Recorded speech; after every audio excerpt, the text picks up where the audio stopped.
Pickman's Model by H.P. Lovecraft. Written 1926. You needn't think I'm crazy, Elliot. Plenty of others have queerer prejudices than this. Why don't you laugh at Oliver's grandfather, who won't ride in a motor? If I don't like that damned subway, it's my own business, and we got here more quickly anyhow in the taxi. We'd have had to walk up the hill from Park Street if we'd taken the car. I know I'm more nervous than I was when you saw me last year, but you don't need to hold a clinic over it. There's plenty of reason, God knows, and I fancy I'm lucky to be sane at all. Why the third degree? You didn't used to be so inquisitive. Well, if you must hear it, I don't know why you shouldn't. Maybe you ought to, anyhow, for you kept writing me like a grieved parent when you heard IED begun to cut the art club and keep away from Pickman. Now that he's disappeared, I go round to the club once in a while, but my nerves aren't what they were. No, I don't know what's become of Pickman, and I don't like to guess. You might have surmised I had some inside information when I dropped him, and that's why I don't want to think where he's gone. Let the police find what they can, it won't be much, judging from the fact that they don't know yet of the old North End place he hired under the name of Peters. I'm not sure that I could find it again myself, not that I'd ever try, even in broad daylight. Yes, I do know, or am afraid I know, why he maintained it. I'm coming to that. And I think you'll understand before I'm through why I don't tell the police. They would ask me to guide them, but I couldn't go back there even if I knew the way. There was something there, and now I can't use the subway and you may as well have your laugh at this, too, go down into cellars anymore. I should think you'd have known I didn't drop Pickman for the same silly reasons that fussy old women like Dr. Reed or Joe Minott or Roseworth did. Morbid art doesn't shock me, and when a man has the genius Pickman had, I feel it an honor to know him, no matter what direction his work takes. Boston never had a greater painter than Richard Upton Pickman. I said it at first and I say it still, and I never swung an inch hither, when he showed that ghoul feeding. That, you remember, was when Minott cut him. You know, it takes profound art, and profound insight into nature to turn out stuff like Pickman's. Any magazine cover hack can splash paint around wildly and call it a nightmare, or a witch's sabbath, or a portrait of the devil, but only a great painter can make such a thing really scare or ring true. That's because only a real artist knows the actual anatomy of the terrible, or the physiology of fear, the exact sort of lines and proportions that connect up with latent instincts or hereditary memories of fright, and the proper color contrasts and lighting effects to stir the dormant sense of strangeness. I don't have to tell you why a fusilier really brings a shiver while a cheap ghost story frontispiece merely makes us laugh. There's something those fellows catch, beyond life, that they're able to make us catch for a second. Dorr had it. Syme has it. Angarola of Chicago has it. And Pickman had it as no man ever had it before or, I hope to heaven, ever will again. Don't ask me what it is they see. You know, in ordinary art, there's all the difference in the world between the vital, breathing things drawn from nature or models and the artificial truck that commercial small fry reel off in a bare studio by rule. Well, I should say that the really weird artist has a kind of vision which makes models, or summons up what amounts to actual scenes from the spectral world he lives in. Anyhow, he manages to turn out results that differ from the pretender's mince pie dreams in just about the same way that the life painter's results differ from the concoctions of a correspondence school cartoonist. If I had ever seen what Pickman saw, but no. Here, let's have a drink before we get any deeper. Gad, I wouldn't be alive if I'd ever seen what that man, if he was a man, saw. You recall that Pickman's forte was faces. I don't believe anybody since Goya could put so much of sheer hell into a set of features or a twist of expression.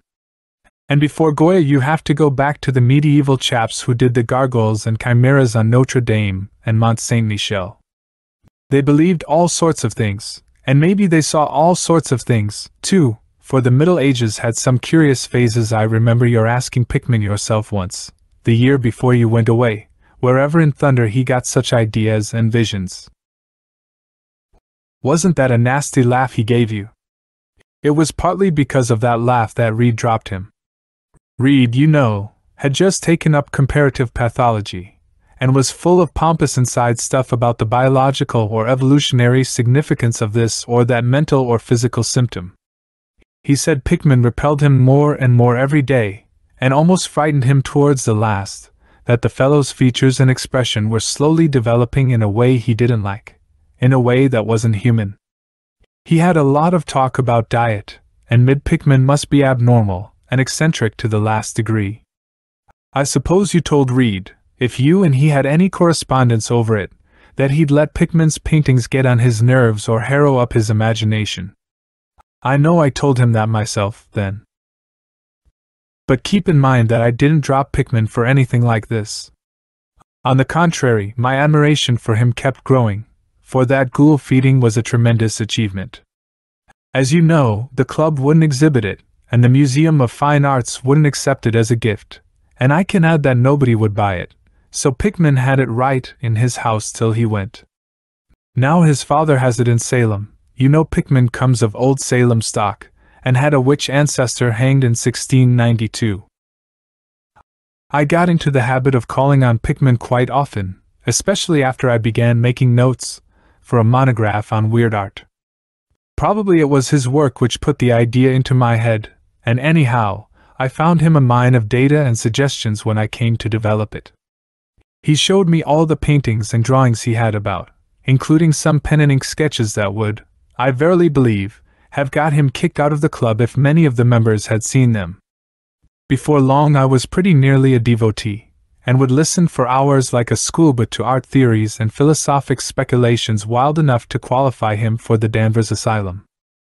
My hero worship, coupled with the fact that people generally were commencing to have less and less to do with him, made him get very confidential with me, and one evening he hinted that if I were fairly close-mouthed and none too squeamish, he might show me something rather unusual, something a bit stronger than anything he had in the house.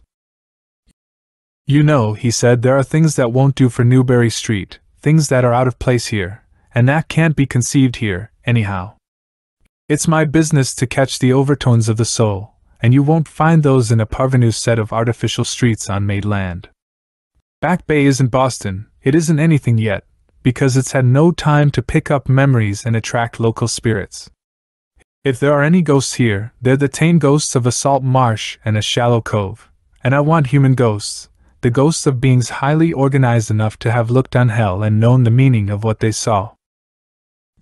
The place for an artist to live is the North End. If any aesthete were sincere, he'd put up with the slums for the sake of the mass traditions. God, man! Don't you realize that places like that weren't merely made, but actually grew? Generation after generation lived and felt and died there, and in days when people weren't afraid to live and fed and die. Don't you know there was a mill on Cobb's Hill in 1632, and that half the present streets were laid out by 1650?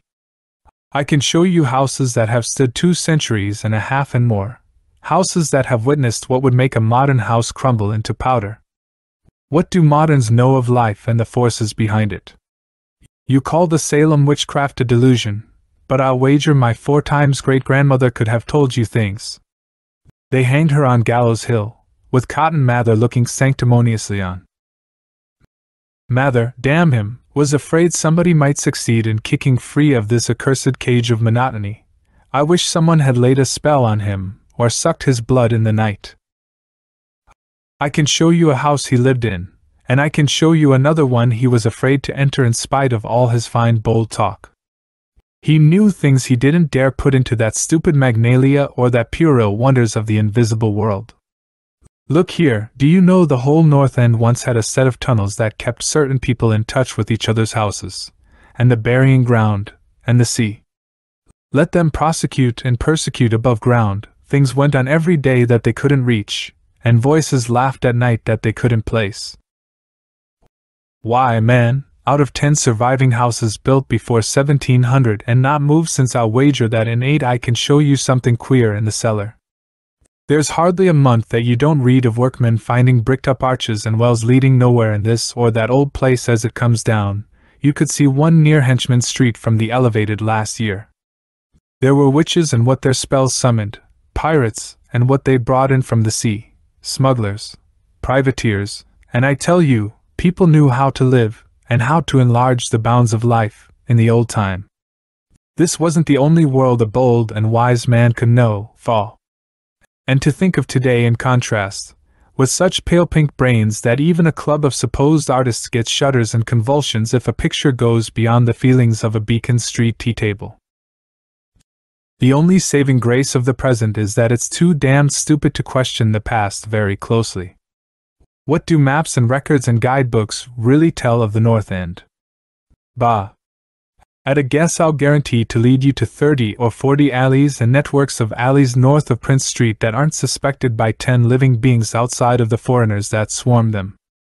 And what do those Dagos know of their meaning?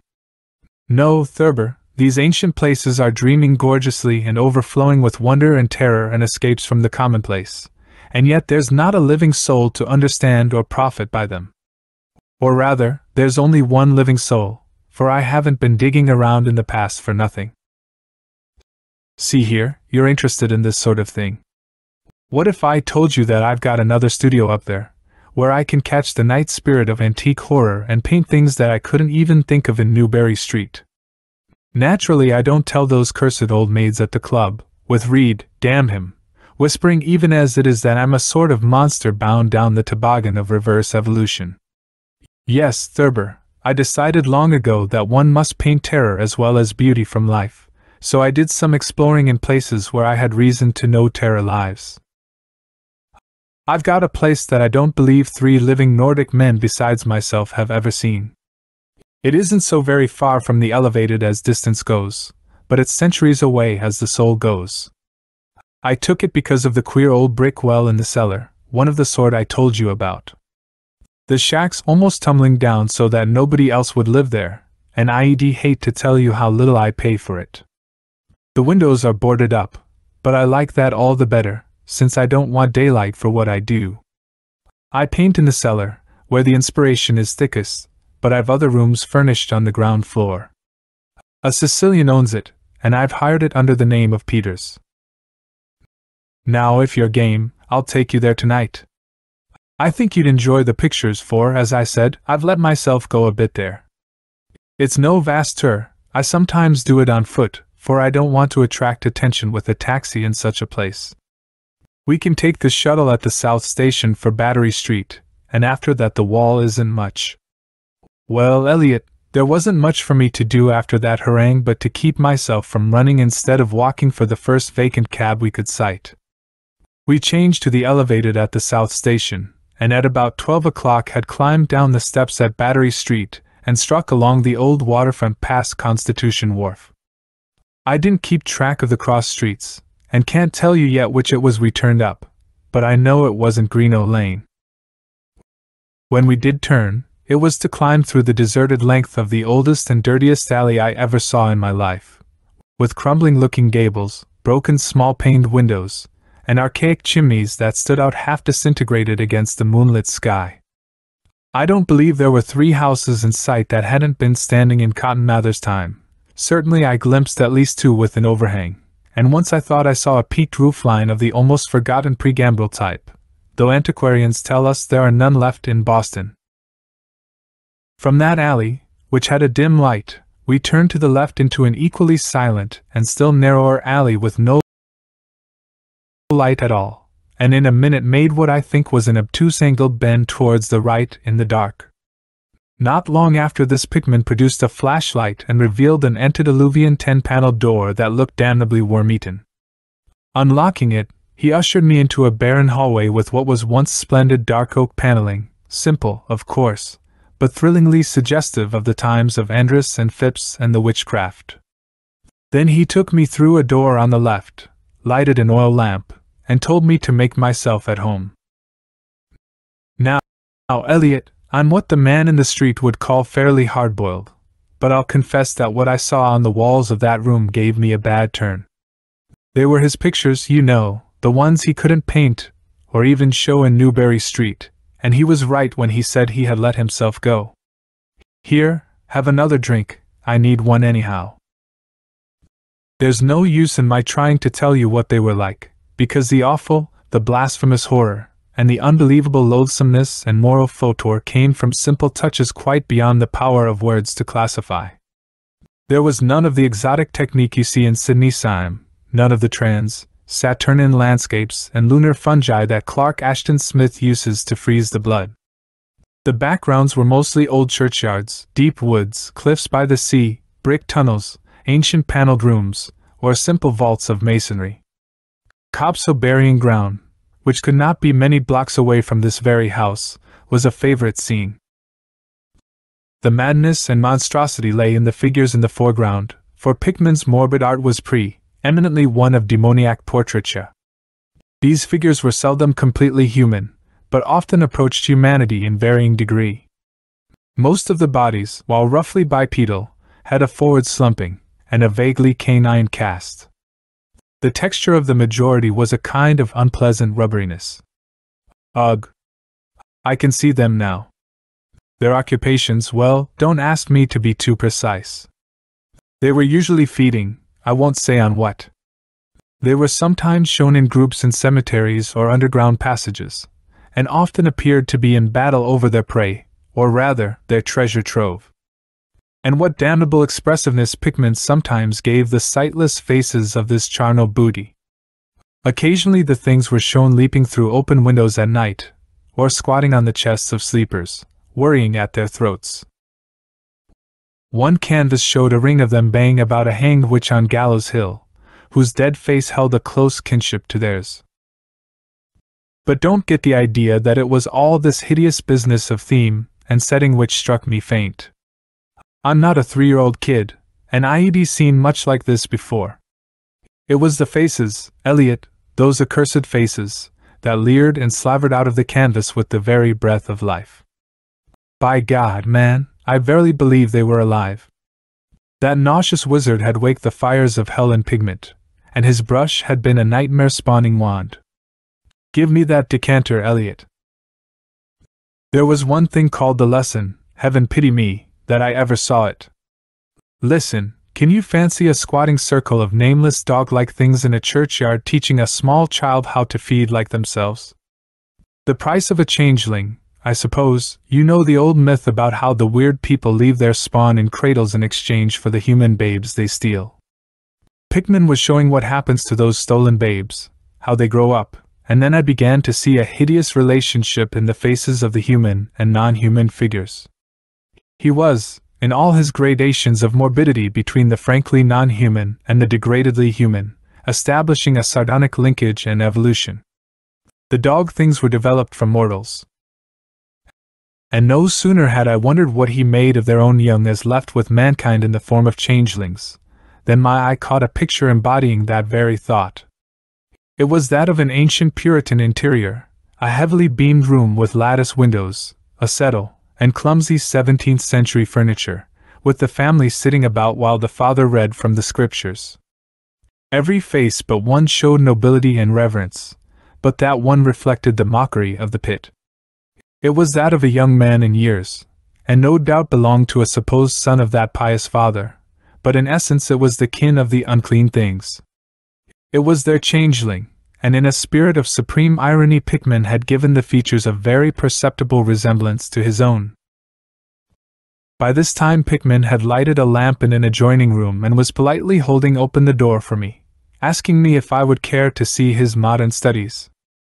I hadn't been able to give him much of my opinions, I was too speechless with fright and loathing, but I think he fully understood and felt highly complimented.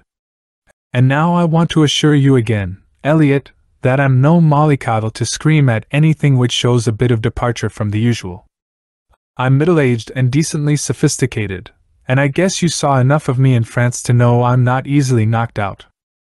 Remember, too, that I'd just about recovered my wind and gotten used to those frightful pictures which turned colonial New England into a kind of annex of hell. Well, in spite of all this, that next room forced a real scream out of me, and I had to clutch at the doorway to keep from keeling over. The other chamber had shown a pack of ghouls and witches overrunning the world of our forefathers, but this one brought the horror right into our own daily life. Gad, how that man could paint! There was a study called Subway Accident, in which a flock of the vile things were clambering up from some unknown catacomb through a crack in the floor of the Boylston Street subway and attacking a crowd of people on the platform. Another showed a dance on Copp's Hill among the tombs with the background of today. Then there were any number of cellar views, with monsters creeping in through holes and rifts in the masonry and grinning as they squatted behind barrels or furnaces and waited for their first victim to descend the stairs. One disgusting canvas seemed to depict a vast cross-section of Beacon Hill, with ant-like armies of the mephitic monsters squeezing themselves through burrows that honeycombed the ground. Dances in the modern cemeteries were freely pictured, and another conception somehow shocked me more than all the rest, a sense in an unknown vault, where scores of the beasts crowded about one who had a well-known Boston guidebook and was evidently reading aloud. All were pointing to a certain passage, and every face seemed so distorted with epileptic and reverberant laughter that I almost thought I heard the fiendish echoes. The title of the picture was, Holmes, Lowell and Longfellow Lie Buried in Mount Auburn. As I gradually steadied myself and got readjusted to this second room of deviltry and morbidity, I began to analyze some of the points in my sickening loathing. In the first place, I said to myself, these things repelled because of the utter inhumanity and callous crudity they showed in Pickman. The fellow must be a relentless enemy of all mankind to take such glee in the torture of brain and flesh and the degradation of the mortal tenement. In the second place, they terrified because of their very greatness. Their art was the art that convinced. When we saw the pictures we saw the demons themselves and were afraid of them. And the queer part was, that Pickman got none of his power from the use of selectiveness or bizarrerie. Nothing was blurred, distorted, or conventionalized. Outlines were sharp and lifelike, and details were almost painfully defined. And the faces. It was not any mere artist's interpretation that we saw. It was pandemonium itself, crystal clear in stark objectivity. That was it, by heaven. The man was not a fantasist or romanticist at all. He did not even try to give us the churning, prismatic ephemera of dreams, but coldly and sardonically reflected some stable, mechanistic, and well-established horror world which he saw fully, brilliantly, squarely, and unfalteringly. God knows what that world can have been, or where he ever glimpsed the blasphemous shapes that loped and trotted and crawled through it. But whatever the baffling source of his images, one thing was plain. Pickman was in every sense, in conception and in execution, a thorough, painstaking, and almost scientific realist. My host was now leading the way down the cellar to his actual studio, and I braced myself for some hellish efforts among the unfinished canvases. As we reached the bottom of the damp stairs, he fumed his flashlight to a comber of the large open space at hand, revealing the circular brick curb of what was evidently a great well in the earthen floor. We walked nearer, and I saw that it must be 5 feet across, with walls a good foot thick and some 6 inches above the ground level, solid work of the 17th century, or I was much mistaken. That, Pickman said, was the kind of thing he had been talking about, an aperture of the network of tunnels that used to undermine the hill. I noticed idly that it did not seem to be bricked up, and that a heavy disk of wood formed the apparent cover. Thinking of the things this well must have been connected with if Pickman's wild hints had not been mere rhetoric, I shivered slightly, then turned to follow him up a step and through a narrow door into a room of fair size, provided with a wooden floor and furnished as a studio. An acetylene gas outfit gave the light necessary for work. The unfinished pictures on easels or propped against the walls were as ghastly as the finished ones upstairs, and showed the painstaking methods of the artist. Scenes were blocked out with extreme care, and penciled guide lines told of the minute exactitude which Pickman used in getting the right perspective and proportions. The man was great, I say it even now, knowing as much as I do. A large camera on a table excited my notice, and Pickman told me that he used it in taking scenes for backgrounds, so that he might paint them from photographs in the studio instead of carting his outfit around the town for this or that view. He thought a photograph quite as good as an actual scene or model for sustained work, and declared he employed them regularly.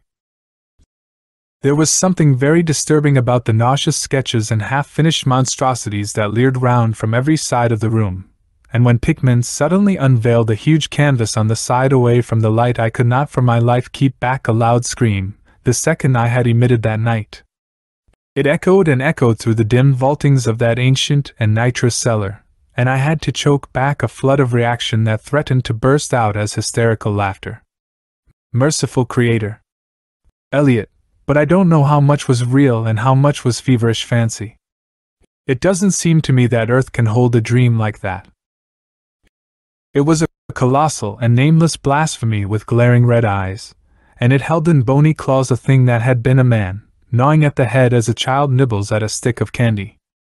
Its position was a kind of crouch, and as one looked one felt that at any moment it might drop its present prey and seek a juicier morsel.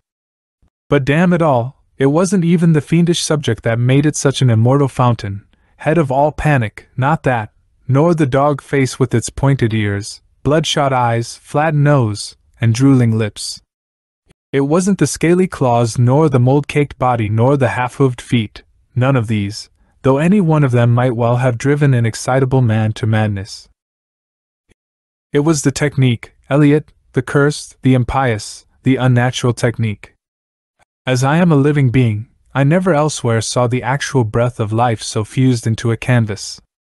The monster was there, it glared and gnawed and gnawed and glared, and I knew that only a suspension of nature's laws could ever let a man paint a thing like that without a model, without some glimpse of the nether world which no mortal unsold to the fiend has ever had.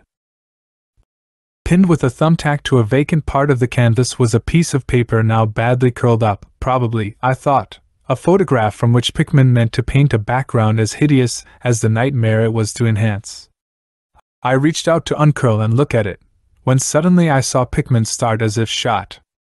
He had been listening with peculiar intensity ever since my shock scream had waked Anakis, toned echoes in the dark cellar, and now he seemed struck with a fright which, though not comparable to my own, had in it more of the physical than of the spiritual. He drew a revolver and motioned me to silence, then stepped out into the main cellar and closed the door behind him. I think I was paralyzed for an instant. Imitating Pickman's listening, I fancy I heard a faint scurrying sound somewhere, and a series of squeals or beats in a direction I couldn't determine. I thought of huge rats and shuddered. Then there came a subdued sort of clatter which somehow set me all in gooseflesh, a furtive, groping kind of clatter, though I can't attempt to convey what I mean in words. It was like heavy wood falling on stone or brick, wood on brick. What did that make me think of? It came again, and louder. There was a vibration as if the wood had fallen farther than it had fallen before. After that followed a sharp grating noise, a shouted gibberish from Pickman, and the deafening discharge of all 6 chambers of a revolver, fired spectacularly as a lion tamer might fire in the air for effect. A muffled squeal or squawk, and a thud. Then more wood and brick grating, a pause, and the opening of the door, at which I'll confess I started violently. Pickman reappeared with his smoking weapon, cursing the bloated rats that infested the ancient well. "The deuce knows what they eat, Thurber," he grinned, "for those archaic tunnels touch graveyard and witch den and seacoast. But whatever it is, they must have run short, for they were devilish anxious to get out. Your yelling stirred them up, I fancy. Better be cautious in these old places. Our rodent friends are the one drawback, though I sometimes think they're a positive asset by way of atmosphere and color." Well, Eliot, that was the end of the night's adventure. Pickman had promised to show me the place, and heaven knows he had done it. He led me out of that tangle of alleys in another direction, it seems, for when we sighted a lamppost we were in a half-familiar street with monotonous rows of mingled tenement blocks and old houses. Charter Street, it turned out to be, but I was too flustered to notice just where we hit it. We were too late for the elevated, and walked back downtown through Hanover Street. I remember that wall. We switched from Tremont up Beacon, and Pickman left me at the corner of Joy, where I turned off. I never spoke to him again. Why did I drop Hearn? Don't be impatient. Wait till I ring for coffee. We've had enough of the other stuff, but I for one need something. No, it wasn't the paintings I saw in that place, though I'll swear they were enough to get him ostracized in 9/10 of the homes and clubs of Boston, and I guess you won't wonder now why I have to steer clear of subways and cellars. It was something I found in my coat the next morning. You know, the curled-up paper tacked to the frightful canvas in the cellar, the thing I thought was a photograph of some scene he meant to use as a background for that monster. That last scare had come while I was reaching to uncurl it, and it seems I had vacantly crumpled it into my pocket. But here's the coffee, take it black, Elliot, if you're wise. Yes, that paper was the reason I dropped Pickman, Richard Upton Pickman, the greatest artist I have ever known, and the foulest being that ever leaped the bounds of life into the pits of myth and madness. Elliot, old Reed was right. He wasn't strictly human. Either he was born in strange shadow, or he'd found a way to unlock the forbidden gate. It's all the same now, for he's gone, back into the fabulous darkness he loved to haunt. Here, let's have the chandelier going. Don't ask me to explain, or even conjecture about what I burned.